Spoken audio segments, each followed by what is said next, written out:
వస్తాడనమాట. భాస్కర్ గాయాలతోని మొత్తానికి కిడ్నాప్ చేసిన మనీషా దగ్గర నుంచి తప్పించుకొని వస్తాడు. అయితే ఆల్రెడీ ఇంట్లో మనీషా దేవి అని ఉంటారు. ఇక భాస్కర్ ఆల్రెడీ ఇంట్లోకి రావడంతో వాళ్ళకి టెన్షన్ పడుతూ ఉంటారు. ఇక భాస్కర్ రావడంతో అక్కడ హాల్లో అరవింద, జయదేవ్, మిత్ర, జాను వీళ్ళంతా ఉంటారు. ఇక ఏంటి ఏంటి గాయాలు అని చెప్పి మిత్ర అంటూ ఉంటే అప్పుడు భాస్కర్ అంటాడు, సార్ నన్ను ఈ మనీషా కిడ్నాప్ చేసింది సార్ అనగానే ఇక ఏంటి మనీషా కిడ్నాప్ చేసిందా అని చెప్పి మిత్ర షాక్ అవుతాడు. అదే టైంకి అక్కడికి లక్ష్మి వచ్చి ఏంటన్నయ్య ఈ గాయాలు ఏంటి అని చెప్పి అనగానే అప్పుడు ఇక భాస్కర్ అంటాడు, అమ్మ నీకోసమే నేను ప్రాణాలు తెగించి మరీ వచ్చానమ్మా. నీకు నిజం చెప్పడానికి నీకు జున్ను ఒకడే కొడుకు కాదమ్మా, లక్కీ కూడా నీ కూతురే అనగానే ఏం మాట్లాడుతున్నావు అన్నయ్య అని చెప్పి లక్ష్మి అంటుంది. అవునమ్మా నేను చెప్పేది నిజం.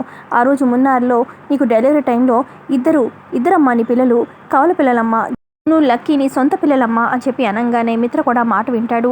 ఏంటి నిజమా? అయితే వీళ్ళిద్దరి పిల్లలు మా మనవడు మనవరాలు, సొంత మనవడు మనవరాలా అని చెప్పి అరవింద, జయదేవ్ కూడా చాలా సంతోషిస్తూ ఉంటారు. పిల్లలిద్దరు కూడా అక్కడే ఉంటారు, వాళ్ళు కూడా వింటారు. ఇక మనీష్ అయితే టెన్షన్ పడుతూ ఉంటుంది. ఏ నిజమైతే లక్ష్మికి మిత్రకి తెలియకూడదు అనుకున్నామో ఈ భాస్కర్ ద్వారా తెలిసిపోయింది, ఇప్పుడు ఎలా అని చెప్పి అనుకుంటూ ఉంటారు.